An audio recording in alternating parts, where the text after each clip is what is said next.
സുഹൃത്തുക്കളെ, വളരെ ഹ്രസ്വമായ ഒരു സമയത്തിനുള്ളിൽ നിന്നുകൊണ്ട് അതിബൃഹത്തായ ഒരു ചരിത്രം കഥാപ്രസംഗ രൂപേണ ഞാനിവിടെ അവതരിപ്പിക്കുകയാണ്. കഥ ബദർ യുദ്ധം. ആ വാക്കിൻ്റെ ശ്രവണമാത്രയിൽ ലോക മുസ്ലിങ്ങൾ ആകമാനം ഹർഷപുളകിതരായിത്തീരുന്നു. അതേസമയം തന്നെ ഇസ്ലാമിൻ്റെ ശത്രുക്കൾ ഞെട്ടിവിറക്കുകയും ചെയ്യുന്നു. എന്തുകൊണ്ട്? ഇലാഹിൻ്റെ മതമായ ഇസ്ലാം ഈ ഭൂമുഖത്ത് നിലനിൽക്കണമോ അതോ നശിക്കണമോ? ഈ ചോദ്യത്തിന് വ്യക്തമായ ഒരു ഉത്തരം നൽകിയ പ്രഥമ യുദ്ധമാണ് ബദർ യുദ്ധം. എവിടെയാണ് ഈ ബദർ? വിശുദ്ധ മക്കയുടെയും മദീനയുടെയും ഏതാണ്ട് മധ്യത്തിലായി സ്ഥിതി ചെയ്യുന്ന ഒരു സ്ഥലമാണ് ബദർ. ഇനി എന്താണ് ഈ ബദർ യുദ്ധം? അത് എങ്ങനെ സംഭവിച്ചു? അതിനു മുൻപ് നമുക്കല്പം ചരിത്രത്തിലേക്ക് കടക്കാം. പ്രവാചക പ്രഭുവായ മുഹമ്മദ് മുസ്തഫ സല്ലല്ലാഹു അലൈഹി വസല്ലമ അള്ളാഹുവിൻ്റെ കൽപ്പന പ്രകാരം പരസ്യമായ മതപ്രബോധനം ആരംഭിച്ചതോടെ മക്കാനിവാസികളായ ഖുറൈശികൾ ശത്രുക്കളായി തീർന്നു. മാത്രമല്ല, വിശുദ്ധ നബിയുടെ കലിമത്തിൻ ദൗത്യം വിരോധഭാവന മനസ്സിലുറച്ചു. വിരണ്ട ഖുറൈശികൾ നബിയെ വധിക്കാൻ വളഞ്ഞു തൻ വസതി. ഉടനടി വിനയമയ വിടന്ന് മറഞ്ഞത് പലായനം മദീനയിലാണ്. വിശുദ്ധ നബിയുടെ കലിമത്തിൻ ദൗത്യം വിരോധഭാവന മനസ്സിലുറച്ചു. വിരണ്ട ഖുറൈശികൾ നബിയെ വധിക്കാൻ വളഞ്ഞു തൻ വസതി. ഉടനടി വിനയമയ വിടന്ന് മറഞ്ഞത് പലായനം മദീനയിലാണ്. അതെ, ആ കശ്മലന്മാർ നബിയെ വധിക്കാൻ തന്നെ തീരുമാനിച്ചു. ഈ സന്ദർഭത്തിൽ അള്ളാഹുവിന്റെ കൽപ്പന പ്രകാരം നബിയും അദ്ദേഹത്തിന്റെ പ്രവാചകത്വം അംഗീകരിച്ച ചുരുക്കം ചില മുസ്ലിങ്ങളും സ്വദേശമായ മക്കയെ ഉപേക്ഷിച്ചുകൊണ്ട് മദീനയിലേക്ക് പലായനം ചെയ്യുവാൻ നിർബന്ധിതരായി തീർന്നു. തത്സമയം മുസ്ലിങ്ങളുടെ നിരവധി സ്വത്തുക്കൾ മക്കയിലെ ശത്രുക്കളായ ഖുറൈശികൾ പിടിച്ചെടുക്കുകയുണ്ടായി. അങ്ങനെ എല്ലാം നശിച്ച നിലയിൽ മദീനയിൽ എത്തിച്ചേർന്ന മുസ്ലിം അഭയാർത്ഥികളെ മദീന നിവാസികൾ സഹർഷം സ്വാഗതം ചെയ്യുകയും ചെയ്തു. എന്ന് മാത്രമല്ല, ഏകദൈവ വിശ്വാസത്തിൽ അധിഷ്ഠിതമായ ഇസ്ലാം മതത്തിലേക്ക് മദീനക്കാർ കൂട്ടം കൂട്ടമായി ചേർന്നുകൊണ്ടുവരുന്നു. ഈ സംഭവ വികാസം മക്കയിലെ ഖുറൈശികളെ വല്ലാതെ ഭയപ്പെടുത്തി. ഇസ്ലാമിനെ ഇനിയും വളരുവാൻ അനുവദിക്കരുത്, അതിനെ പാടെ നശിപ്പിക്കുക തന്നെ അവർ പ്രതിജ്ഞ എടുത്തു. മദീനയെ ആക്രമിക്കാനുള്ള ശ്രമത്തിലായി ഖുറൈശികൾ. അതിനു വേണ്ടുന്ന കോപ്പുകൾ കൂട്ടുന്നതിലും അവർ വ്യാപൃതരായി തീർന്നു. ചില കച്ചവട സംഘങ്ങളെ ലോകത്തിന്റെ വിവിധ ഭാഗങ്ങളിലേക്ക് കച്ചവടത്തിനയച്ച് ധനം സംഭരിക്കുവാൻ ഖുറൈശികൾ സന്നദ്ധരായി. അത്തരമൊരു കച്ചവട സംഘത്തിന്റെ തലവനായിരുന്നു അബൂ സുഫിയാൻ. ഈ സംഘത്തിൽ 40ഓളം ആളുകൾ അബൂ സുഫിയാന്റെ സഹായികളായിട്ടുണ്ടായിരുന്നു. 950 ഒട്ടകങ്ങളും കാരയ്ക്ക, ഗോതമ്പ്, മുന്തിരി തുടങ്ങിയ ചരക്കുകളും കൊണ്ട് ഷാമിലേക്കാണ് ഈ സംഘം പുറപ്പെട്ടത്. അബൂ സുഫിയാന്റെയും അനുയായികളുടെയും പുറപ്പാട് നബി സല്ലല്ലാഹു അലൈഹി വസല്ലമ അറിയുവാനിടയായി.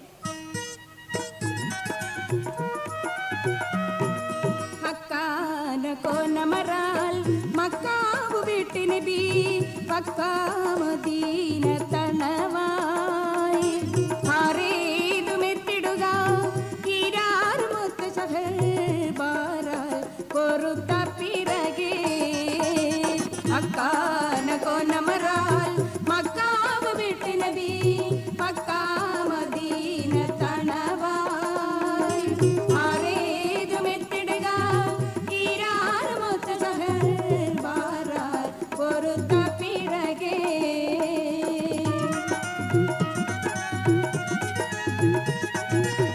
തക്കോവർ ഹാമിദരും മിക്കോർ സഹാബികളും ഒക്കെ ഇരിക്കും പൊഴുതിൽ. തക്കോവർ ഹാമിദരും മിക്കോർ സഹാബികളും ഒക്കെ ഇരിക്കും പൊഴുതിൽ.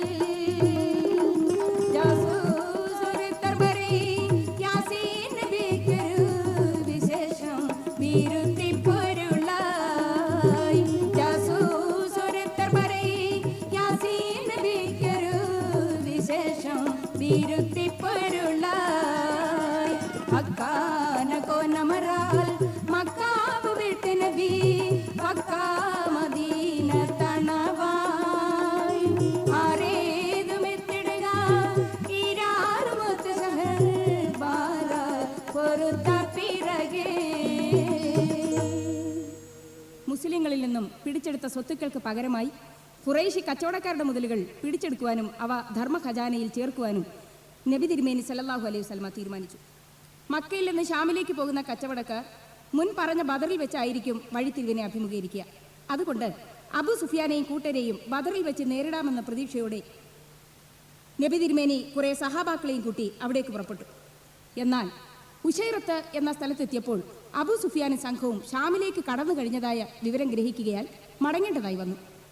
അനന്തരം നബി തിരുമേനി ആ കച്ചവട സംഘത്തിന്റെ മടക്കയാത്രയും പ്രതീക്ഷിച്ച് മദീനയിൽ കഴിഞ്ഞുകൂടി. മാസങ്ങൾ 1-2 കടന്നുപോയി.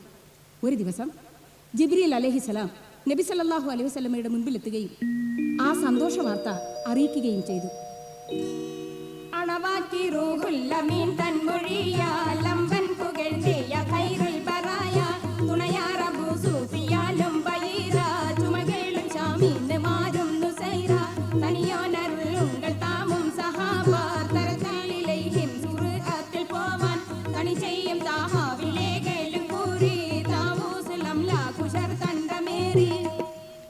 അല്ലേ നബിയെ, താങ്കൾ പ്രതീക്ഷിച്ചുകൊണ്ടിരിക്കുന്ന അബൂ സുഫിയാനും സംഘവും ഷാമിൽ നിന്നും ഇതാ മക്കയിലേക്ക് മടങ്ങി വരുന്നു. ഹിജ്റ 2-ാം കൊല്ലം റംലാൻ മാസം 12-ാം തീയതിയായിരുന്നു ഈ സംഭവം. ജിബ്രീലിൽ നിന്നും വിവരം ഗ്രഹിച്ച നബി സല്ലല്ലാഹു അലൈഹി വസല്ലമ 313 സഹാബികളെയും കൂട്ടി മദീനയിൽ നിന്നും പുറപ്പെട്ടു. ബദറുൽ ഹുദായാസീനൻ നബി പരജായം നേരം വളകൊടി മൂടെണ്ണം കേട്ടിടയതിലുണ്ട് അബിയൽ വർണ്ണമതാപിൻ രണ്ടും അസ്വദുമാമേ. ബദറുൽ ഹുദായാസീനൻ നബി പരജായം നേരം വളകൊടി മൂടെണ്ണം കേട്ടിടയതിലുണ്ട് അബിയൽ വർണ്ണമതാപിൻ രണ്ടും അസ്വദുമാമേ. ഈ സഹാബികളിൽ 236 പേരും അൻസാരികളായിരുന്നു. ബാക്കി 77 മുഹാജിറുകളും. കച്ചവടാനന്തരം പൂർവ്വവരി ലാഭസമ്പാദനത്തോടെ ഷാമിൽ നിന്നും മക്കയിലേക്ക് മടങ്ങിയ അബൂ സുഫിയാൻ വല്ലാത്ത ഭയത്തിലായിരുന്നു. നബിയും കൂട്ടരും നേരത്തെ തന്നെ തങ്ങളെ തേടി എത്തിയതും കണ്ടുമുട്ടാനാകാതെ നിരാശരായി മടങ്ങിയതും അബൂ സുഫിയാൻ അറിഞ്ഞിരുന്നതാണ് അതിന് കാരണം. ഷാമിലേക്കുള്ള യാത്രയെ പോലെ തന്നെ മക്കയിലേക്കുള്ള മടക്കയാത്രയും മുഹമ്മദിനെ വെട്ടിച്ചുകൊണ്ടായിരിക്കണമെന്ന് അബൂ സുഫിയാൻ മോഹിച്ചു. എന്നാൽ ഹിജാസ് എന്ന സ്ഥലത്തെത്തിയപ്പോൾ നില വളരെ പരുങ്ങലായി തീർന്നു. തങ്ങൾ ഏത് നിമിഷവും ആക്രമിക്കപ്പെടുമെന്ന് അബൂ സുഫിയാന് തീർച്ചയായി. ഇനി എന്താണ് ഒരു മാർഗം? അയാളുടെ മസ്തിഷ്കം പുകഞ്ഞു. ഒടുവിൽ അബൂ സുഫിയാന്റെ സ്വരം ഉയർന്നു, ലംലം ഇബ്നു ഇമ്രാൻ. കൂട്ടത്തിൽ നിന്നും ഒരാൾ മുൻപോട്ട് നീങ്ങി നിന്ന് അബൂ സുഫിയാനെ വണങ്ങി. നീ ഉടൻ മക്കയിലേക്ക് പുറപ്പെടണം, അബൂ സുഫിയാൻ ആജ്ഞാപിച്ചു. എന്തിന് എന്ന ഭാവത്തിൽ ലംലം മുഖമുയർത്തി നോക്കി. ഖുറൈശി പ്രമാണികളെ കണ്ട് നമ്മുടെ ദയനീയ സ്ഥിതി അവരെ ഉണർത്തണം. മുഹമ്മദും കൂട്ടരും നമ്മെ കൊള്ളയടിക്കുവാൻ അടുത്തുകൊണ്ടിരിക്കുകയാണെന്നും ധീരരായ ഖുറൈശികൾ അതിവേഗം പാഞ്ഞെത്തി നമ്മളെയും നമ്മുടെ സ്വത്തുക്കളെയും രക്ഷിക്കണമെന്നും അറിയിക്കുക, അബൂ സുഫിയാൻ വിശദീകരിച്ചു. അത് കേട്ടിട്ടും ലംലം നിശ്ചലനായി നിൽക്കുകയാണ് ചെയ്തത്. അത് ശ്രദ്ധിച്ച അബൂ സുഫിയാൻ പറഞ്ഞു, നീ ഒരു സമർത്ഥനാണെന്ന കാര്യത്തിൽ എനിക്ക് തെല്ല് സംശയമില്ല. അതുകൊണ്ട് തന്നെയാണ് ഈ ദൗത്യം ഞാൻ നിന്നെ ഏൽപ്പിക്കുന്നത്. ഇതിന്റെ പേരിൽ നിനക്കൊരു നല്ല സമ്മാനം നൽകുന്നുണ്ട്. കുറച്ചൊന്നുമല്ല, 20 മിസ്കാൽ. അത് കേട്ടതോടെ ലംലമിന്റെ ഭാവം അപ്പാടെ മാറി. അയാൾ ഉടൻ തന്നെ പുറപ്പെടുവാൻ സന്നദ്ധനായി. നിൽക്കൂ, ഒരു കാര്യം നീ പ്രത്യേകം ശ്രദ്ധിക്കണം. മക്കയിലെത്തും മുമ്പ് നീ നിന്റെ ഒട്ടകത്തിന്റെ മൂക്കും ചെവിയും മുറിക്കേണ്ടതാണ്. ജീനി മോഷ്ടിക്കപ്പെട്ടു എന്ന് വരുത്തുവാൻ അത് എവിടെയെങ്കിലും ഒളിപ്പിക്കുക. പിന്നെയോ നിന്റെ കുപ്പായത്തിന്റെ മുൻഭാഗവും പിൻഭാഗവും കീറുകയും വേണം. ഇത്രയും ചെയ്താൽ നീ ആക്രമിക്കപ്പെട്ടതായി ഏവർക്കും ബോധ്യമാകുന്നതാണ്, അബൂ സുഫിയാൻ പറഞ്ഞു. പിന്നെ ഒട്ടും താമസമുണ്ടായില്ല. ലംലം അതിവേഗത്തിൽ മക്കയിലേക്ക് പുറപ്പെട്ടു.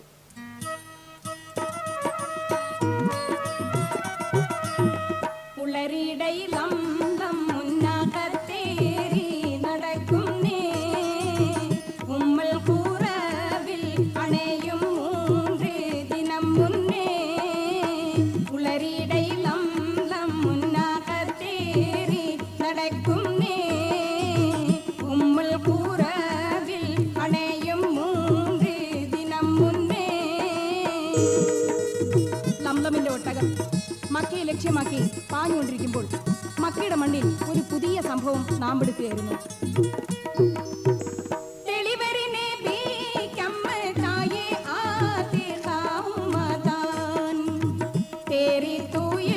കണ്ണിൽ കണ്ടാലേക മനമുതാ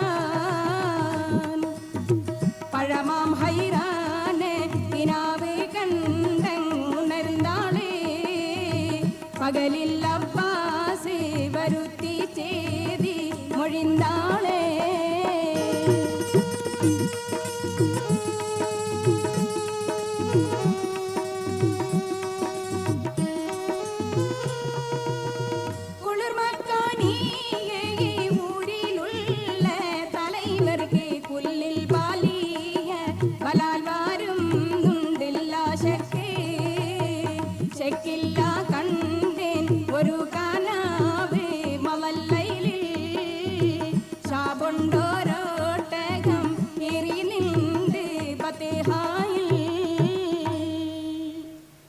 അബ്ദുൽ മുത്തലിബിന്റെ മകൾ ആതിഖ അന്നൊരു സ്വപ്നം കണ്ടു. അതിന്റെ അന്ത്യത്തിൽ ഒരു ഞെട്ടലോടെയാണ് അവർ ഉണർന്നെഴുന്നേറ്റത്. അവരപ്പോൾ ഭയന്ന് വിറയ്ക്കുന്നുണ്ടായിരുന്നു. രാവിലെ ആതിഖ സഹോദരനായ അബ്ബാസിനെ വിളിച്ച് അരികിൽ നിർത്തിക്കൊണ്ട് പറഞ്ഞു, കഴിഞ്ഞ രാത്രിയിൽ ഞാനൊരു സ്വപ്നം കണ്ടു. അതിന്റെ ഓർമ്മ ഇപ്പോഴും എന്നെ കിടിലം കൊള്ളിക്കുന്നു. ഓഹോ, അത്ര ഭയങ്കരമായിരുന്നു ആ സ്വപ്നം? എങ്കിലാന്ന് കേൾക്കട്ടെ. അബ്ബാസ് ജിജ്ഞാസ പ്രകടിപ്പിച്ചു. പറയാം, പക്ഷേ നിങ്ങളത് ആരെയും അറിയിക്കരുത്. അറിയിച്ചാൽ സകലരുടെയും പരിഹാസമായിരിക്കും നമുക്ക് ലഭിക്കുന്ന പ്രതിഫലം. ഇല്ല, ഞാൻ ആരോടും പറയുകയില്ല. നിങ്ങളുടെ സമൂഹത്തിന് നേരിടുവാൻ പോകുന്ന ഒരു വലിയ ആപത്തിന്റെ സൂചനയാണ് ആ സ്വപ്നം. അതുകൊണ്ട് ആരോടും ഇക്കാര്യം മിണ്ടിപ്പോകരുത്. ഇല്ലെന്ന് പറഞ്ഞില്ലേ? അബ്ബാസിന് അല്പം ശുണ്ഠി കയറി. ശരി, ഞാൻ പറയാം. ഒരൊട്ടക സഞ്ചാരി അബ്തഹ് എന്ന സ്ഥലത്ത് ഒട്ടകപ്പുറത്തിരുന്നുകൊണ്ട് അയാൾ വിളിച്ചു പറയുന്നു, ഹേ മര്യാദകെട്ട ചതിയന്മാരായ ജനങ്ങളെ, നിങ്ങളുടെ മരണസ്ഥലത്തേക്ക് നിങ്ങൾ പുറപ്പെടുവീൻ. വെറും 3 ദിവസത്തെ അവധി മാത്രമേ ഉള്ളൂ. അടുത്ത ക്ഷണം ആ ഒട്ടക സഞ്ചാരി ഒരു പള്ളിയിൽ നിൽക്കുന്നതാണ് ഞാൻ കണ്ടത്. അവിടെ നിന്നുകൊണ്ടും അയാൾ 3 തവണ അപ്രകാരം വിളിച്ചു പറഞ്ഞു. ഉടൻ തന്നെ സ്ഥലം മാറി. ഇത്തവണ അയാൾ കഅബത്തിന്റെ മുകളിൽ നിൽക്കുകയായിരുന്നു. ആ ഉയരത്തിൽ നിന്നുകൊണ്ട് അയാൾ അത് തന്നെ വിളിച്ചു പറഞ്ഞു. അതുകൊണ്ട് തീരുന്നില്ല. പിന്നീട് അയാളെ കാണുന്നത് അബൂ ഹുബൈസ് എന്ന മലയുടെ മുകളിലാണ്. അവിടെ നിന്നുകൊണ്ടും അത് വിളിച്ചു പറഞ്ഞ മനുഷ്യൻ പെട്ടെന്നൊരു വലിയ കല്ലുരുട്ടി താഴേക്ക് വിട്ടു. ആ കല്ല് താഴെ എത്തിയതും പൊട്ടിച്ചിതറുകയാണ് ഉണ്ടായത്. അതിന്റെ ഓരോ കഷണം മക്കയിലെ ഓരോ വീട്ടിലും ചെന്ന് വീഴുന്നതും ഞാൻ കണ്ടു. ആതിഖ പറഞ്ഞു നിർത്തി. സത്യത്തിൽ അബ്ബാസിനും ഭയമാണുണ്ടായത്. തീർച്ചയായും ഇതൊരു അർത്ഥവത്തായ സ്വപ്നമാണ്. നമുക്കിത് പരമരഹസ്യമായി സൂക്ഷിക്കാം. അബ്ബാസ് ഉറപ്പ് കൊടുത്തു. എന്നാൽ മണിക്കൂറുകൾ തികയും മുമ്പ് അബ്ബാസ് തന്നെ അത് ലംഘിക്കുകയാണ് ചെയ്തത്. തൻ്റെ ഉറ്റമിത്രമായ ഒലീദിനെ കണ്ടപ്പോൾ അബ്ബാസ് പറഞ്ഞു, ഒലീദേ, ഞാനൊരു രഹസ്യം പറയാം. നീ ആരോടും പറയുകയില്ലല്ലോ? ഇല്ല, ഒലീദ് കൈയടിച്ചു പറഞ്ഞു. ആതിഖ കണ്ട സ്വപ്നത്തിന്റെ പൂർണ്ണ രൂപം അബ്ബാസ് കൂട്ടുകാരന്റെ മുൻപിൽ അവതരിപ്പിച്ചു. അനന്തരം ഒരിക്കൽ കൂടി ഓർമ്മിപ്പിക്കുകയും ചെയ്തു, ആരോടും ഇക്കാര്യം പറയരുത് കേട്ടോ. ഹേയ്, നീട്ടി പറഞ്ഞുകൊണ്ട് ഒലീദ് നടന്നുപോയി. എന്നാൽ അറിവത് കിട്ടി പീരിന്തവൻ അവനുതബത്തോടറിയിച്ച് അവനുപനത്തിൽ ഊരൈത്താനേ മുഗല ഹുസ്നഹൻ റബിയത്തിൽ താരിത്താനേ.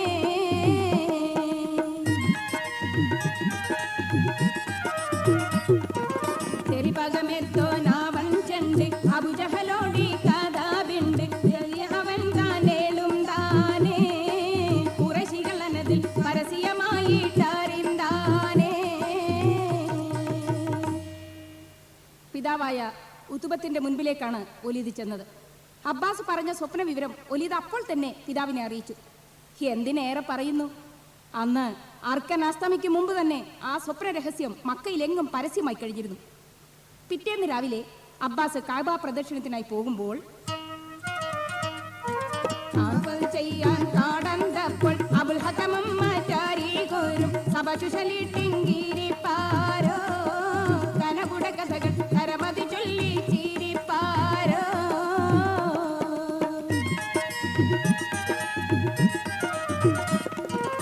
ഇബിർമികത്തോൻ അബ്ബാസോരെ ദർശന ചെയ്തേ വിളിത്തുറ്റി കർമ്മത്തവാപം കാടിന്തിങ്കേ രജയില വരുമോ നാമുരയപ്പാസൂളർന്തങ്കേ. സഹോദരി ആതിഖയുടെ സ്വപ്നത്തെക്കുറിച്ച് അബൂജഹലും കൂട്ടരും പരിഹസിച്ചുകൊണ്ടിരിക്കുന്നത് കേട്ട അബ്ബാസ് അബൂജഹലിന്റെ ആവശ്യപ്രകാരം തവാഫിന് ശേഷം അബൂജഹലിന്റെ മുൻപിലെത്തുന്നു. അബ്ദുൽ മുത്തലിബിന്റെ സന്തതികളെ, നിങ്ങളിൽ പ്രവാചകത്വം പരന്നു തുടങ്ങിയത് എപ്പോഴാണ്? അബൂജഹലിന്റെ ചോദ്യം പെട്ടെന്നുയർന്നു. അബ്ബാസിനൊന്നും മനസ്സിലായില്ല. നീ എന്തിനെയാണ് ഉദ്ദേശിച്ചത്? അയാൾ ചോദിച്ചു. നിനക്കറിയില്ലേ ആത്തിക്ക കണ്ട സ്വപ്നം? ആത്തിക്ക കണ്ട സ്വപ്നമോ? അവൾ എന്താണ് കണ്ടത്? ആരാണിത് പറഞ്ഞത്?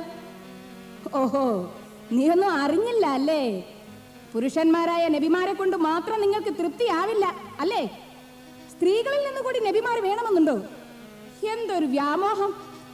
എന്നാൽ ഒന്ന് പറഞ്ഞേക്കാം, ജനങ്ങൾ അത്ര വിഡ്ഢികളൊന്നുമല്ല. പിന്നെ ആത്തിക്കയുടെ സ്വപ്നത്തിൽ 3 ദിവസത്തെ അവധിയാണല്ലോ പറയുന്നത്. ഞങ്ങൾ അതും പ്രതീക്ഷിച്ച് കഴിഞ്ഞുകൂടുകയാണ്. സ്വപ്നം സത്യമാണെങ്കിൽ സംഭവിക്കാതെ തരമില്ല. സംഭവിച്ചില്ലെങ്കിൽ ഒരു കാര്യം നേരത്തെ തന്നെ പറയുകയാണ്. അറബികളിൽ ഏറ്റവും വലിയ ഭോഷന്മാരും കള്ളപ്രവാചകന്മാരുമാണ് നിങ്ങളെന്ന് ഞങ്ങൾ എഴുതി പരസ്യപ്പെടുത്തുക തന്നെ ചെയ്യും. അബൂജഹൽ മുന്നറിയിപ്പ് നൽകി. നിഷേധാത്മക നയം മാത്രം സ്വീകരിച്ചുകൊണ്ട് അവിടെ നിന്നും അബ്ബാസ് മടങ്ങുകയായിരുന്നു. അന്ന് രാത്രിയിൽ അബ്ദുൽ മുത്തലിബിന്റെ പുത്രിമാർ അബ്ബാസിനെ വളഞ്ഞു. കൂട്ടം നാരരികളിൽ മഹാകന്നാസ് അബൂജഹൽ കുറും മൊഴി കേട്ടേരില ചെയ്തല്ലോ. ഇടകൂലം മിന്ന പാളിലായ റിജാകളെ എങ്ങും പാളിഹാക്കി മൊഴിയുന്നോനാ.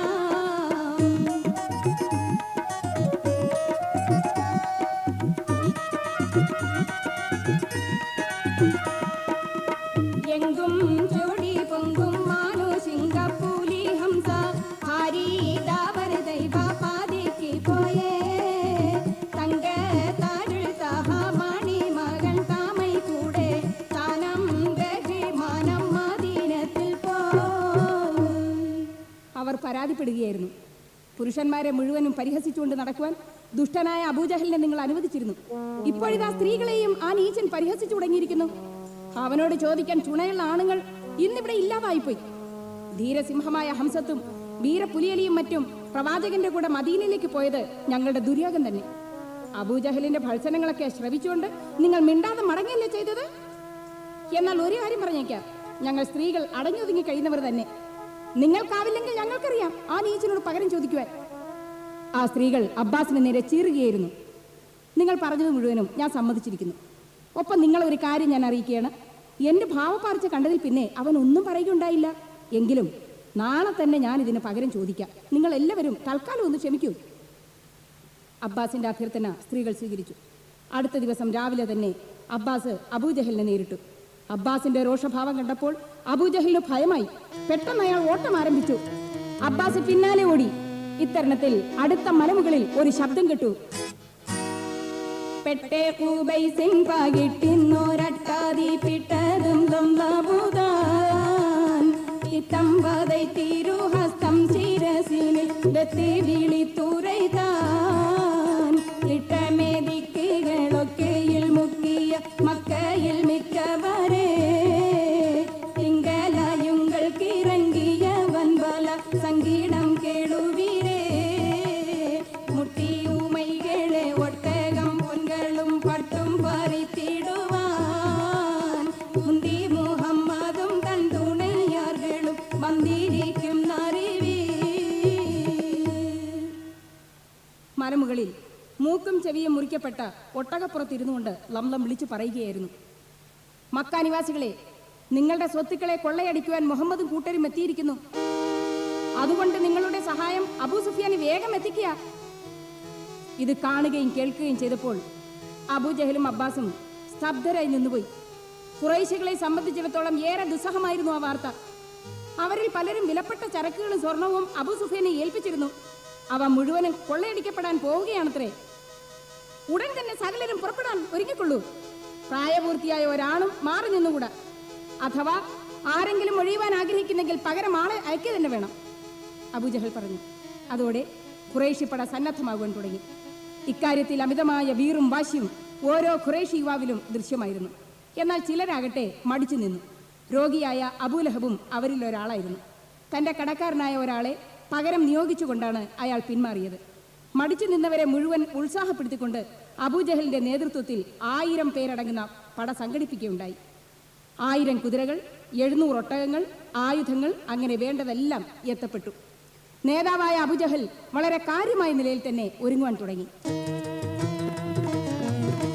പുറപ്പെട്ട അബൂജഹലുടൻ കിബർ പൊങ്കിയെഴും ദിലിബാസ് ചമൈந்து പുതുമാ കസബീട്ടികൾ ബൈത്ത് ഹരീർ മുടുത്തിടവേ മികമികമായ പട്ടുകളും ഉളമേൽമ ചട്ടകളും അറിനാട ചൊട്ടികളും പല പണി പുതുവായി എടുത്തൊരു കാക്കം വിരൽക്ക് പതിത്തിടലായി.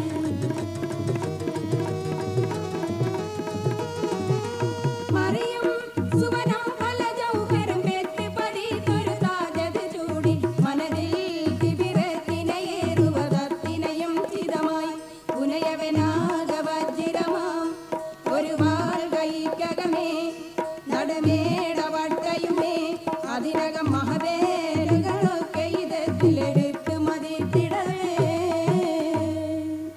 അങ്ങനെ ഖുറൈശി പട എല്ലാവിധ സന്നാഹങ്ങളോടും കൂടി പുറപ്പെടുകയായി. ഈ സംഘത്തിൽ കവികളും വാദ്യോപകരണങ്ങളേന്തിയ ഗായകരും സുന്ദരിമാരായ നർത്തകികളും ഒക്കെ ഉണ്ടായിരുന്നു. ഇതിനിടയിൽ അബൂ സുഫിയാൻ കച്ചവട സംഘത്തിന്റെ മാർഗം മാറ്റിക്കളഞ്ഞിരുന്നു.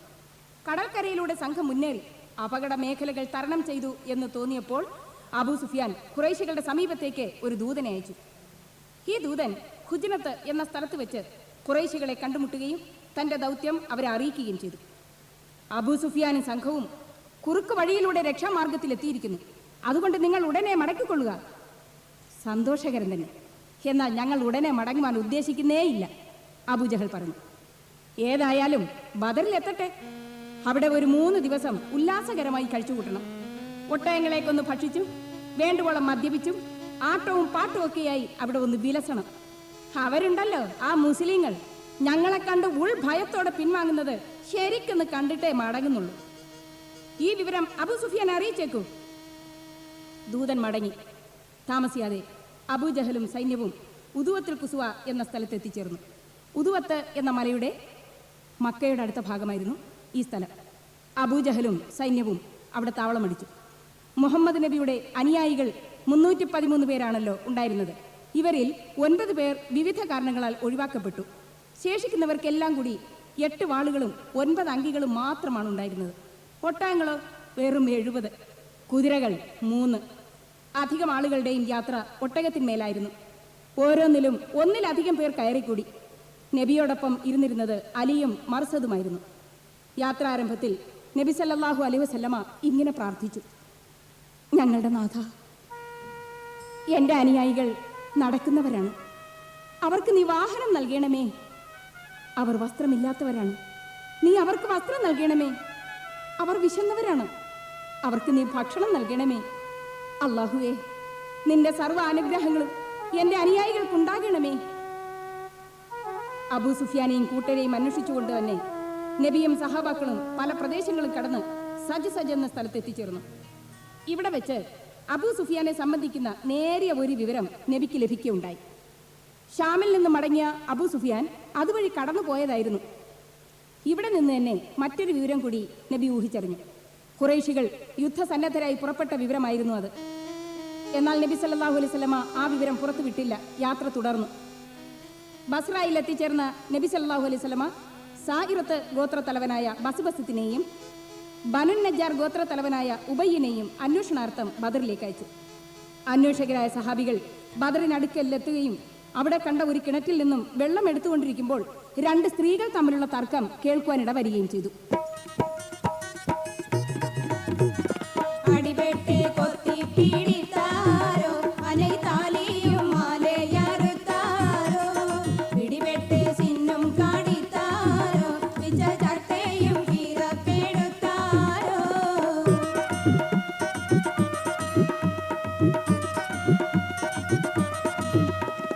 കടുകപ്പൂതപ്പോടെ കെട്ടി മറിന്നിട്ടും കരിശത്തിൽ കാശീനിൽ കൂടെ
ഇസ്ലാമീന്ന് കീർത്തി തിജാരത്തും ചെയ്തുണ്ട് വാരുന്ന് ഏഴും ബദർ വാതിൽ എത്തും വാതിൽ വന്ന് ഏറ്റം താമാവർക്കുണ്ടാക്കി ഞാനിന്ന് വിൽക്കുമേ വെള്ളി വെക്കൂമേ.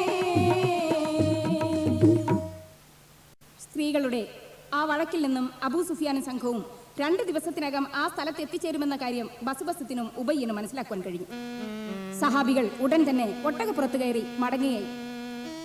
നബിയും സഹാബികളും മസ്ജിദ് ദഫ്റാൻ എന്ന പള്ളിയിലെത്തി. യുദ്ധത്തിനുള്ള ഖുറൈശികളുടെ പുറപ്പാടിനെ പറ്റി നബി സല്ലല്ലാഹു അലൈഹി വസല്ലമ സഹാബികളോട് പറഞ്ഞത് ഈ പള്ളിയിൽ വെച്ചാണ്. നാം അന്വേഷിച്ചു പോന്ന ഒട്ടകങ്ങളും ചരക്കുകളും കണ്ടെത്തുവാൻ നമുക്ക് കഴിഞ്ഞില്ല. ഇപ്പോൾ ഖുറൈശി പട യുദ്ധത്തിനൊരുങ്ങി പുറപ്പെടുകയും ചെയ്തിരിക്കുന്നു. ഈ സന്ദർഭത്തിൽ നിങ്ങളുടെ അഭിപ്രായം അറിയാൻ എനിക്ക് താല്പര്യമുണ്ട്, നബി അറിയിച്ചു. അത് കേട്ടപ്പോൾ പുരത്താർ സഹബകൾ മക്കളു പാതാടങ്കലിലും ഉടയോൻ റഹീമത്തായിറക്കിയ റസൂലുള്ളാഹേ മരുന്നേ സമയത്തിൽ ഈകൾ കോർമ ആണവുമില്ല പനികൾ സാഹുജാത്തും പായിன்றൊരു കോസിയത്തില്ല. നാം പുറപ്പെടുമ്പോൾ ഒരു യുദ്ധത്തെക്കുറിച്ച് നമ്മിൽ ആരും തന്നെ ചിന്തിച്ചിരുന്നതേയില്ല. അതുകൊണ്ടാണല്ലോ നാം വേണ്ടപ്പെട്ടവരോട് ഒന്നും പറയാതെ ആയുധ സാമഗ്രികൾ വേണ്ടത്ര കരുതാതെ പുറപ്പെട്ടത്. ആകയാൽ നമുക്കിപ്പോൾ കരണീയം ഖുറൈശി കച്ചവടക്കാരെ തേടുക തന്നെയാണ്. സഹാബികളിൽ ചിലർ പറഞ്ഞു. നബിയുടെ വദനം പെട്ടെന്ന് ഗൗരവം പൂണ്ടു. അത് ശ്രദ്ധിച്ച അബൂബക്കർ സിദ്ദീഖ് റളിയല്ലാഹു അൻഹു നബിയുടെ ഹിതാനുസരണം സംസാരിക്കുകയും ഉമർ റളിയല്ലാഹു അൻഹു അത് മുഴുവനും ശരിവെക്കുകയും ചെയ്തു. എങ്കിലും നബി സല്ലല്ലാഹു അലൈഹി വസല്ലമയ്ക്ക് സന്തോഷമുണ്ടായില്ല. മുഹാജിറുകളുടെ അഭിപ്രായമായിരുന്നില്ല അദ്ദേഹത്തിന് അറിയേണ്ടിയിരുന്നത്. പ്രത്യേക അൻസാരികൾ എന്ത് പറയുന്നു എന്നതിനാണ് നബി പ്രാമുഖ്യം കൽപ്പിച്ചത്. നബി സല്ലല്ലാഹു അലൈഹി വസല്ലമ അൻസാരികളെ നോക്കി വീണ്ടും പറയുകയാണ്, ബഹറിൻ കരയ്ക്കൊരു താരിഖുടയാബ് സുഫിയാൻ മറ്റും ബായികളും നമുക്കിന്ന് പൗത്തായി പോയി ജഹലും തലമു പരാടങ്കലും ആനന്ദിലൈന ജാവൂ അവരുകളെ ഭയമുങ്ങൾ കുളമിലുണ്ടോ പകയർ ഹസാരെങ്കിൽ ലഘുമുങ്ങൾ നീങ്ങത്താൽ പോതും പടയില്ലാതല്ല കേതിരിലും കാലിലിപ്പോ. അൻസാരികളുടെ അഭിപ്രായം നബി സല്ലല്ലാഹു അലൈഹി വസല്ലമ വീണ്ടും ആരാഞ്ഞു. അപ്പോൾ അവരിൽ നിന്നും മിഖ്ദാർ ഇബ്നു ഉമർ റളിയല്ലാഹു അൻഹു പറയുകയാണ്, യാ റസൂലുള്ളാഹ്, അള്ളാഹു കൽപ്പിച്ചിടത്തേക്ക് നടന്നാലും ഞങ്ങൾ തീർച്ചയായും അങ്ങയോടൊപ്പം ഉണ്ടായിരിക്കും. മൂസാ നബി അലൈഹി സ്വലാമിനോട് ബനി ഇസ്രായേലുകാർ പറഞ്ഞതുപോലെ ഒരിക്കലും ഞങ്ങൾ പറയുന്നതല്ല. അൻസാരികളുടെ മുഴുവൻ അഭിപ്രായമാണോ അതെന്ന് നബി ചോദിച്ചപ്പോൾ ഔസി ഗോത്ര തലവനായ മറ്റൊരു അൻസാരി സഅദ് ബിൻ മുആദ് പറഞ്ഞു, അള്ളാഹു ഏകനാണെന്നും അങ്ങ് അള്ളാഹുവിന്റെ റസൂലാണെന്നും ദൃഢമായി വിശ്വസിച്ചവരാണ് ഞങ്ങൾ. ഞങ്ങളുടെ വംശം എന്നും അങ്ങയുടെ ആജ്ഞാനുവർത്തികളായിരിക്കും. അങ്ങനെ അൻസാരികളുടെ മുഴുവൻ സമ്മതവും സമ്പാദിക്കാൻ നബിക്ക് സാധിച്ചു. നബിയും സഹാബാക്കളും ബദറിൽ എത്തിച്ചേർന്നു.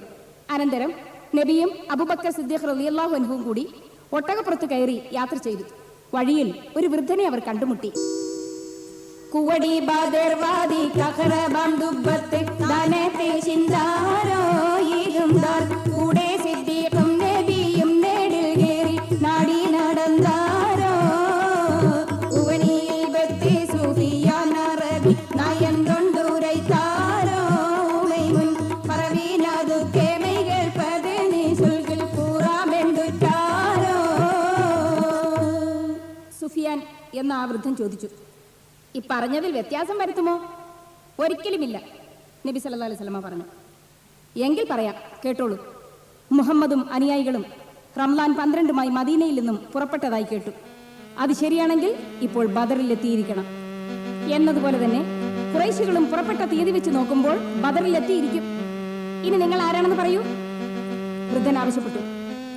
ഞങ്ങൾ മായിൽ നിന്നുള്ളവരാണ്, നബി സല്ലല്ലാഹു അലൈഹി വസല്ലമ പറഞ്ഞു. അങ്ങനെ അവർ പിരിഞ്ഞു. സൈന്യത്തിനടുക്കൽ മടങ്ങിയെത്തിയ നബി സല്ലല്ലാഹു അലൈഹി വസല്ലമ അലി റളിയല്ലാഹു അൻഹു, സുബൈർ റളിയല്ലാഹു അൻഹു, സഅദ് റളിയല്ലാഹു അൻഹു എന്നിവരെ ചില സഹാബികളോടൊപ്പം ഖുറൈശികളുടെ വിവരം അറിയുന്നതിനായി പറഞ്ഞയച്ചു. സഹാബികൾ ബദറിൽ വെള്ളമുള്ള സ്ഥലത്ത് എത്തിച്ചേർന്നു. അവിടെ അപ്പോൾ ചില മനുഷ്യർ ഒട്ടകപ്പുറത്ത് വെള്ളം കയറ്റുന്ന ജോലിയിൽ വ്യാപൃതരായി കാണപ്പെട്ടു. സഹാബികൾ അവരെ സമീപിച്ചതും അവർ ഓടുവാൻ തുടങ്ങി. സഹാബികൾ അവരുടെ പിന്നാലെ ഓടി. എന്നാൽ 2 പേരെ മാത്രമേ സഹാബികൾക്ക് പിടിക്കുവാൻ കഴിഞ്ഞുള്ളൂ. പിടിച്ച് മടങ്ങി ബന്ധടുത്ത് പൊഴുതറ്റൽ എടുക്കും തൊഴുവെക്കും നിലയില തിരിശൻ നബി സലാം പിരിയുന്നതിൽ മുന്നേ അരിയർ ബടുവരിൽ മൊഴിയലാം പിടിത്ത് മടങ്ങി ബന്ധടുത്ത് പൊഴുതറ്റൽ എടുക്കും തൊഴുവെക്കും നിലയില തിരിശൻ നബി സലാം പിരിയുന്നതിൽ മുന്നേ അരിയർ ബടുവരിൽ മൊഴിയലാം. പറയൂ, നിങ്ങൾ ആരാണ്? സഹാബികൾ അവരോട് ചോദിച്ചു. ഞങ്ങൾ 2 അടിമകളാണേ. 2 പേരും ഒപ്പം പറഞ്ഞു. എന്റെ പേര് അസ്ലം, എന്റെ പേര് ആരീസ്. നിങ്ങൾ ആർക്ക് വേണ്ടിയാണ് വെള്ളമെടുക്കുന്നത്? ഖുറൈശികൾക്ക് വേണ്ടിയാണേ. കള്ളം പറയുന്നോ? അടിക്കാൻ സഹാബാക്കൾ പിടിക്കും അതിൽ നമാസ് എടുത്തി നബി വെട്ടി ഇരുസലാം അതുക്കൾ വിലക്കി പിൻകെതിക്ക് സഹാബരിൽ ഇത് കണ്ടുറക്കുവിൻ ഇവർകലാം. അടിക്കാൻ സഹാബാക്കൾ പിടിക്കും അതിൽ നമാസ് എടുത്തി നബി വെട്ടി ഇരുസലാം അതുക്കൾ വിലക്കി പിൻകെതിക്ക് സഹാബരിൽ ഇത് കണ്ടുറക്കുവിൻ ഇവർകലാം. അവർ പറയുന്നത് സത്യം തന്നെ. അവരെ അടിക്കരുത്, നബി സല്ലല്ലാഹു അലൈഹി വസല്ലമ സഹാബികളോടായി പറഞ്ഞു. അനന്തരം നബി ആ അടിമകളുടെ നേരെ തിരിഞ്ഞു ചോദിച്ചു, ഖുറൈശികളുടെ താമസം ഇപ്പോൾ എവിടെയാണ്? ഈ കാണുന്ന മലയ്ക്കപ്പുറം. അവരെത്ര പേരുണ്ട്? ഒത്തിരി പേരുണ്ട്, കണക്കറിയില്ല. എത്ര ഒട്ടകങ്ങളെ അവർ നിത്യവും അറക്കുന്നുണ്ട്? ഒരു ദിവസം 9 അടുത്ത ദിവസം 10. അത് കേട്ടപ്പോൾ നബി സല്ലല്ലാഹു അലൈഹി വസല്ലമ അഭിപ്രായപ്പെട്ടു, അവർ 900-നും 1000-നും മധ്യ ഉണ്ടായിരിക്കണം. ശരി, ആ ഖുറൈശികളിൽ പ്രധാനികൾ ആരൊക്കെയാണെന്നറിയാമോ? നബി സല്ലല്ലാഹു അലൈഹി വസല്ലമ പിന്നെയും ചോദിച്ചു. കണ്ടൻ ജാഹൽ നാമം കുണ്ടൻ നൂമീറും പിൻ കിബ്റനാം ജാമീറും മൗലൂസൈറും ഇതുവഴി കേമകാരായുള്ള നാമകാര കണ്ടൻ ജാഹൽ നാമം കുണ്ടൻ നൂമീറും പിൻ കിബ്റനാം ജാമീറും മൗലൂസൈറും ഇതുവഴി കേമകാരായുള്ള നാമകാര. ഇവരൊക്കെയാണ് ആ കൂട്ടത്തിലുള്ളത്, അടിമകൾ പറഞ്ഞു. അത് കേട്ടപ്പോൾ നബി സല്ലല്ലാഹു അലൈഹി വസല്ലമ സഹാബികളെ നോക്കി. മക്കയിലെ പ്രധാനികളെല്ലാം തന്നെ എത്തിയിട്ടുണ്ട്, നമുക്കിനി അവരെ നേരിടുക തന്നെ. അന്ന് രാത്രിയിൽ നബി സല്ലല്ലാഹു അലൈഹി വസല്ലമയെയും സഹാബികളെയും ഒരു നിദ്ര ബാധിക്കുകയുണ്ടായി. നിന്നിരുന്നവർ നിന്ന പടി തന്നെ ഉറങ്ങുകയും ഇരുന്നിരുന്നവർ ഇരുന്ന പടി തന്നെ ഉറങ്ങുകയും കിടന്നിരുന്നവർ അതിവേഗം ഉറങ്ങിപ്പോവുകയും ചെയ്തു. ആരും ഇച്ഛിക്കാതെ അണഞ്ഞ സുഷുപ്തി. പിറ്റേന്ന് രാവിലെ ഉണർന്നു നോക്കുമ്പോൾ സമീപത്തെങ്ങും വെള്ളമില്ലാത്ത അവസ്ഥ.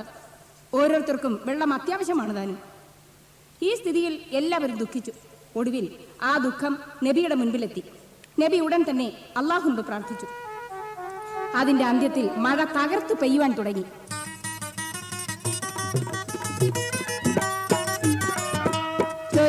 മതറത് പരങ്കണ്ടരുളി നല്ലുരൈ പെരും കതറാൽ ചതുർപുരം വരുണ്ടെല്ലാം സദറാൽ ചുഷന്ത തലമതും യശുന്ത നദി പഠിപ്പിച്ചന്തിടൈ പുനലാൽ അരികர்கள் ചുടങ്ങിടൈ കസിലാൽ.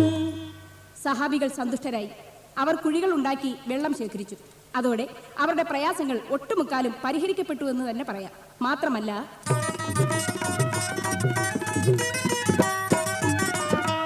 ചെടുന്തു ചില കരൾ വളയുന്നു തടയവെ കുളത്തെ പടിയുടമാം ഒളുവത് എടുത്ത് തൊഴുകലുമാം. ചെടുന്തു ചില കരൾ വളയുന്നു തടയവെ കുളത്തെ പടിയുടമാം ഒളുവത് എടുത്ത് തൊഴുകലുമാം. സഹാബികൾ ഒരു ഹൗല് കെട്ടുകയും ഒളു ചെയ്ത് നമസ്കരിക്കുകയും ചെയ്തു. ഈ സമയം മറുഭാഗത്ത് മുസ്ലിം സൈന്യത്തിന്റെ വലിപ്പം ഗ്രഹിക്കാൻ പോയിരുന്ന ഉമേർ എന്നയാൾ മടങ്ങിയെത്തി ഖുറൈശികളോടായി പറയുന്നു, മുഹമ്മദിന്റെ സൈന്യത്തിൽ 300-ലധികം പേരുണ്ടാവില്ല. അവരെ സഹായിക്കാൻ മറ്റാരുമില്ലാതാനും. എങ്കിലും ഞാനൊരു സത്യം പറയട്ടെ, കൊല്ലാനും കൊല്ലപ്പെടുവാനും ഒരുങ്ങിയിരിക്കുന്നവരാണവർ. അവരുടെ നിശ്ചയദാർഢ്യം അവരുടെ ഭാവങ്ങളിൽ പ്രകടമാകുന്നുണ്ട്. ഇരയെ കണ്ടടുക്കുന്ന വിശന്നു വലഞ്ഞ സർപ്പത്തിന്റെ ഭാവം. അവരുടെ നയനങ്ങളിൽ തീ പാറുന്നു. വാൾ മാത്രമേ അവർക്ക് ആയുധമായിട്ടുള്ളൂ. ഒരു കാര്യം തീർച്ചയാണ്, ആദ്യം വധിക്കപ്പെടുന്നയാൾ നിശ്ചയമായും നമ്മുടെ ഭാഗത്തുള്ളതായിരിക്കും. അതുകൊണ്ട് ഈ യുദ്ധത്തിൽ നിന്നും ഒഴിഞ്ഞു മാറുന്നതാണ് നല്ലത്. ഇത് കേട്ടപ്പോൾ പലർക്കും യുദ്ധം ഒഴിവാക്കണമെന്നായി. ഇവരിൽ ലുത്തുബത്തിനും ഹക്കീമിനും ഖുറൈശികളിൽ പലരെയും യുദ്ധവിരുദ്ധ മനോഗതിക്കാരാക്കി മാറ്റുവാനും കഴിഞ്ഞു. ഇനി അബൂജഹലിനെ കൂടി നമുക്കൊന്ന് നേരെ കൊണ്ടുവരണം. വലിയൊരു അഹങ്കാരിയാണവൻ. ഏതായാലും നീ ഒന്ന് ശ്രമിച്ചു നോക്കൂ, ഉത്തുബത്ത് ഹക്കീമിനോട് പറഞ്ഞു. ഹക്കീം അബൂജഹലിന്റെ മുമ്പിലെത്തി യുദ്ധശ്രമം ഉപേക്ഷിക്കണമെന്ന ഉത്തുബത്തിന്റെ നിർദ്ദേശം അറിയിച്ചു. ഇത് കേട്ടയുടൻ തന്നെ അബൂജഹൽ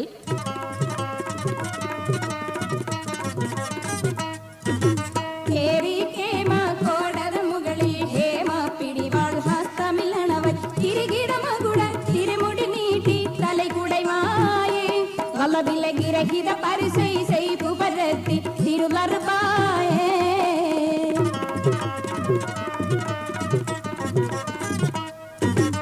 ഈറക്കോപത്തോടെ ജനോദിട ചാടി തോടിത്ത പഠിച്ചണമിൽ ഇട ചുമട ചുടി കിടുകിടനക്കലം പൊടി ഉഷർവായേ തകൃതിയിൽ ഇരുവർകൾ ഒത്തുമന്ത ജൈവിരുത്തൊരെ മുമ്പണവായേ. ഞാനും കൂട്ടുകാരും മുഹമ്മദിന്റെയും ഞങ്ങളുടെയും മധ്യ വിധിക്കപ്പെട്ടത് എന്തോ അത് നടത്തിയിട്ടല്ലാതെ മടങ്ങുകയില്ല, തീർച്ച. അബൂജഹൽ തറപ്പിച്ചു പറഞ്ഞു. അപ്പോഴേക്കും രണപടഹം ഉയർന്നു കഴിഞ്ഞു. തുടരമദ്ദളവും മുരശൊടും മറുവറ്റകളും പജയൊടു തുടികൾ കാപ്പുകളും കൈമണി ധുനികൾ താശകളാൽ കൊടുമ പുല്ലികൾ പൂള ചൂളകൾ കൊമ്പ് ശംഖികളാൽ തകൃതിയിൽ കോളതാളമേ ഓടി ചാടിയും സപ്പ് നീപ്പുകളാൽ പുടവ കിടകിട നെടിയ നെടിൽകളും ചെടിയ മുതുകിട സമയം സമനട് കുടവ ഇടയിട ചിലർകൾ കയറി ഇടയിൽ നടപ്പുനവെ വരി വരി വരികൾ നീക്കുവതായും ഇടയിൽ നീക്കുവതായും വരിവർ നോക്കുവതായും അണികൾ ഈ പെടിതായും. ഈ ശബ്ദം ഉയരുമ്പോൾ മറുഭാഗത്ത് നബി സല്ലല്ലാഹു അലൈഹി വസല്ലമ തന്റെ സൈന്യത്തിന്റെ അണികൾ ശരിപ്പെടുത്തുകയായിരുന്നു. ഒരു വടി തൃക്കൈയിലേന്തിക്കൊണ്ട് അണികളുടെ മധ്യത്തിലൂടെ നീങ്ങുകയാണ് നബി.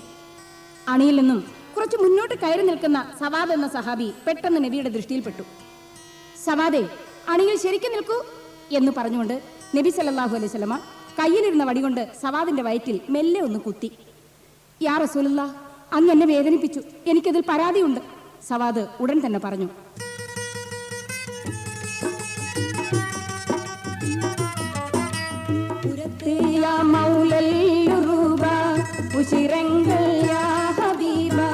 പുതിമങ്കും കാബതാബ യാ റസൂലുള്ളാഹ് പെരിയോനുമൈ ഇറക്കൈ പേശും ജിന്നിൻ സിടക്കൈ തിരിശം റസൂലദാക്കൈ യാ സഫിയല്ലാഹ്. സവാദിന്റെ പരാതി കേട്ടപ്പോൾ നബി തിരുമേനി സ്വന്തം വസ്ത്രം മാറ്റി ഉദരം സവാദിന്റെ നേർക്ക് കാണിച്ചുകൊണ്ട് പറഞ്ഞു, സവാദേ, പകരം വീട്ടിക്കൊള്ളുക. പകരം വീട്ടുവാൻ എന്ന ഭാവത്തിൽ സവാദ് നബിയോടടുത്തു. എന്നാൽ പെട്ടെന്ന് നബിയുടെ ഉദരത്തിൽ ആലിംഗനം ചെയ്തുകൊണ്ട് ആനന്ദ കണ്ണീരോടെ സവാദ് പറയുകയാണ്, നബിയെ, എന്റെ ഈ ആഗ്രഹം നിറവേറ്റാൻ വേണ്ടിയാണ് ഞാൻ ഇതിന് മുതിർന്നത്. അരിപ്പൂ വളർന്ന് തേനരുന്തും പോലെ അളുതും മണത്തും സൗപൊഴിയാലേ അരിപ്പൂ വളർന്ന് തേനരുന്തും പോലെ അളുതും മണത്തും സൗപൊഴിയാലേ. അധികം താമസിയാതെ ഒരു സംഭവം ഉണ്ടായി. സഹാബികൾ സൃഷ്ടിച്ച ഹൗലിനടുത്തേക്ക് ഖുറൈശി പടയിൽ നിന്നും ഒരു യുവാവ് പെട്ടെന്ന് പാഞ്ഞു വരുന്നതായി കാണപ്പെട്ടു. ഉടൻ തന്നെ ധീരസിംഹമായ ഹംസ റളിയല്ലാഹു അൻഹു അയാളെ നേരിടുകയാണ്. ബമ്പുറ്റേ ഹംസ റളിയല്ലാഹു ചാടി രംബിയ സുവാദിൽ മാറടാ വള്ളൽ നബി മഹമൂദർ ഹൗലിന്ന് വെള്ളം കുടിക്കുന്നോനാരടാ അംബർ ഷഫിയുള്ള കാവൽ വെച്ചുള്ള സംബരമിൽ വന്ന് ചേരടാ ഖൈറുൽ വറ നബിയാർ ഉളത്തിന്ന് ധൈര്യമുണ്ടെങ്കിൽ പോരടാ.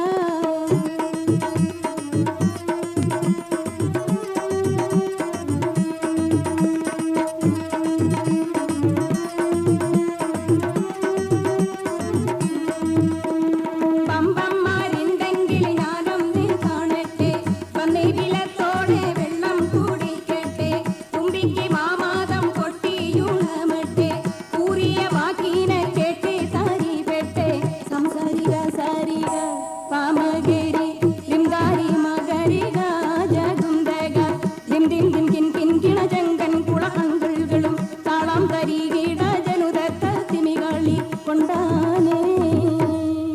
ഹംസയും അസ്വദും തമ്മിൽ കുറെ സമയം പൊരുതി. അവസാനം ഹംസത്ത് അസ്വദിന്റെ ചുമലിൽ ആഞ്ഞുവെട്ടി. അതോടെ അസ്വദിന്റെ കഥ കഴിഞ്ഞു. ഖുറൈശികൾ ഇളകി മറിഞ്ഞു. ഉത്ബത്തും മകൻ വലീദും സഹോദരൻ ഷൈബത്തും പോർക്കളത്തിലേക്ക് ചാടിയിറങ്ങി. ഞങ്ങളെ നേരിടുവാൻ തുണയുള്ളവരുണ്ടെങ്കിൽ ഇറങ്ങുവീൻ, അവർ മൂവരും വിളിച്ചു പറഞ്ഞു. ആ വെല്ലുവിളിയെ സ്വീകരിച്ചുകൊണ്ട് അൻസാരികളായ 3 സഹോദരന്മാർ മഅദ്, മുഅവ്വദ്, ഔഫ് പോർക്കളത്തിലേക്ക് കുതിച്ചു. അവരെ കണ്ടപ്പോൾ ഉത്തുബത്തും കൂട്ടരും ചോദിച്ചു, നിങ്ങൾ ആരാണ്? ഞങ്ങൾ അൻസാരികൾ. നിങ്ങളെയല്ല ഞങ്ങൾക്ക് ആവശ്യം. ഞങ്ങളെ നേരിടാൻ ഞങ്ങളുടെ നാട്ടുകാരായ സഹോദരന്മാർ തന്നെ തയ്യാറാകട്ടെ. മുഹാജിറിന്റെ വാക്കി കേട്ട് മുന്തി മുന്തി സിംഹരാം, മുന്നിലെ ഉബൈദത്തും പിൻ ഹംസയും ഹൈദറാം, ജിഹാദി ഹത്തറി രണ്ട് സഫീടയ്ക്ക് ചെണ്ട് ഹാലിറാം, ചീർമതം താരിത്തി കൊണ്ട് ചോടി അന്ത കാഫിറാം. മഹാവിലത്തം ഉറ്റ അബ്താലിങ്കിളെ ഈറായിറാം, മതലടുത്തെ ഉങ്ങളാരാകുമേ മുഹാജിറാം. തങ്ങളെ നേരിടാൻ മുഹാജിറുകൾ തന്നെ ഇറങ്ങണമെന്ന ഉത്തുബത്തിന്റെ ആവശ്യം അംഗീകരിച്ചുകൊണ്ട് ഇസ്ലാമിന്റെ വീരകേസരികളായ ഉബൈദത്തും ഹംസത്തും അലിയും രണാങ്കണത്തിൽ ഇറങ്ങി. അവരെ കണ്ടപ്പോൾ കാഫിറുകൾ ഏമയ്ക്കുമേ ബറാബറാം, കുഫ്റതൊത്തെ നമ്മുടെ കുടുംബമാം പാകേരാം. കാഫിറുകൾ ഏമയ്ക്കുമേ ബറാബറാം, കുഫ്റതൊത്തെ നമ്മുടെ കുടുംബമാം പാകേരാം. 6 വീരപരാക്രമികൾ അതിഘോരമായ യുദ്ധം ആരംഭിച്ചു. ഉബൈദത്തും ഉത്ബത്തും ഹംസയും ഷൈബത്തും അലിയും വലീദും 3 ജോഡികൾ ഓരോരുത്തരും സ്വന്തം വീരപരാക്രമങ്ങൾ വേണ്ടുവോളം പ്രദർശിപ്പിച്ചു. ഒടുവിൽ ഹംസ ഷൈബത്തിനെയും അലി വലീദിനെയും കൊലപ്പെടുത്തി. ഉബൈദത്തും ഉത്ബത്തും പരസ്പരം വെട്ടിപ്പരിക്കുകളേൽപ്പിച്ചു. ഇരുവരും ഒപ്പം നിലംപതിക്കുകയും ചെയ്തു. എന്നാൽ 2 പേരും മരിച്ചില്ല. ഹംസയും അലിയും ചേർന്ന് ഉത്ബത്തിനെ വധിക്കുകയും ഉബൈദത്തിനെ മാരകമായ പരിക്കുകളോടെ നബി സന്നിധിയിൽ എത്തിക്കുകയും ചെയ്തു.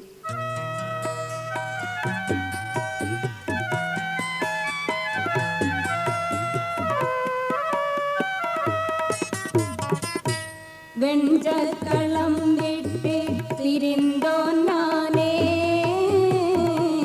വെളിപേർ ഷഹീദാമോ അനാ പൊന്മാനേ. വെഞ്ചക്കളം വിട്ട് തിരിന്തോന്നാനേ, വെളിപേർ ഷഹീദാമോ അനാ പൊന്മാനേ.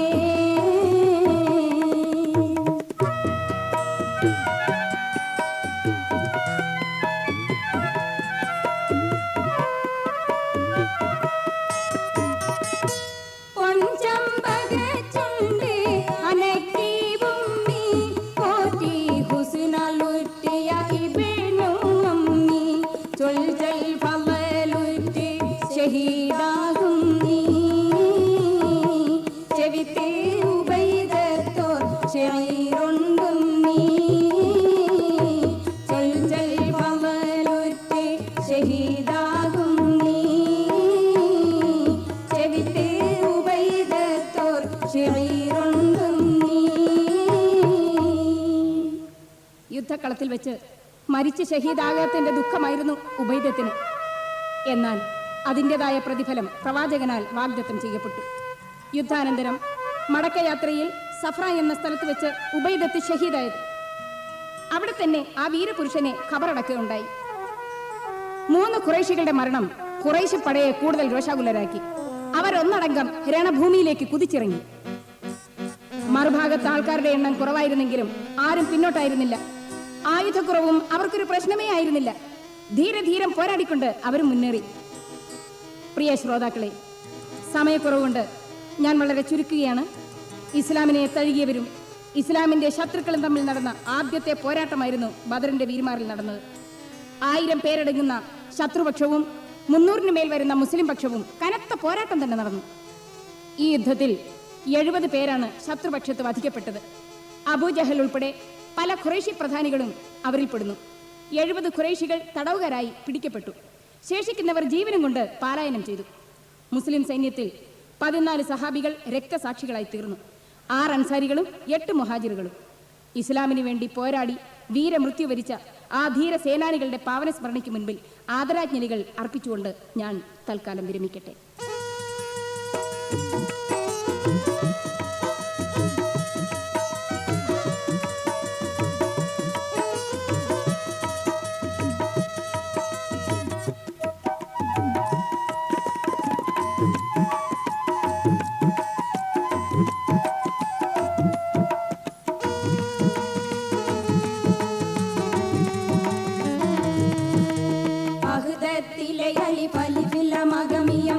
അലിഫക്ഷര പൊരുൾ ബിസ്മില്ല അരിമാക്കാലെ കുത്ത് ബനുദിനം ഖുർആനിൽ അഴകുറ്റല്ല കുറി ബിസ്മില്ല അഴകുറ്റല്ല കുറി ബിസ്മില്ല അഹ്ദത്തിലെ അലിഫ് അലിഫില മഗമിയം അലിഫക്ഷര പൊരുൾ ബിസ്മില്ല അരിമാക്കാലെ കുത്ത് ബനുദിനം ഖുർആനിൽ അഴകുറ്റല്ല കുറി ബിസ്മില്ല അഴകുറ്റല്ല കുറി ബിസ്മില്ല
പെരിപ്പം പടപ്പെല്ലാം ഒരു മുത്താലേ പെരിയോ നമ്മை തൂതൻ കുതിരത്താലേ കുതിരത്താലേ പെരിപ്പം പടപ്പെല്ലാം ഒരു മുത്താലേ പെരിയോ നമ്മை തൂതൻ കുതിരത്താലേ കുതിരത്താലേ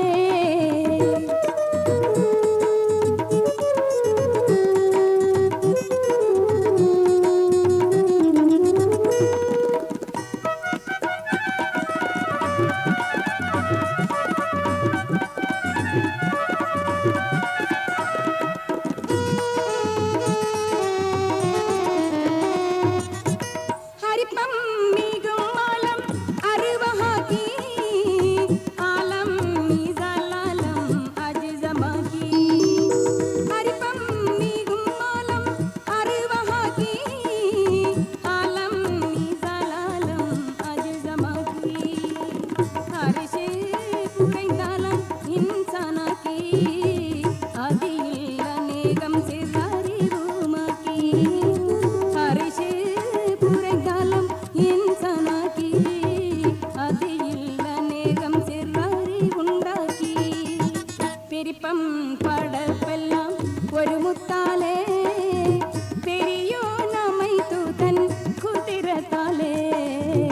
കുതിരത്താലേ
പെരിപ്പം പടപ്പെല്ലാം ഒരു മുത്താലേ പെരിയോ നമൈതു തൻ കുതിരത്താലേ കുതിരത്താലേ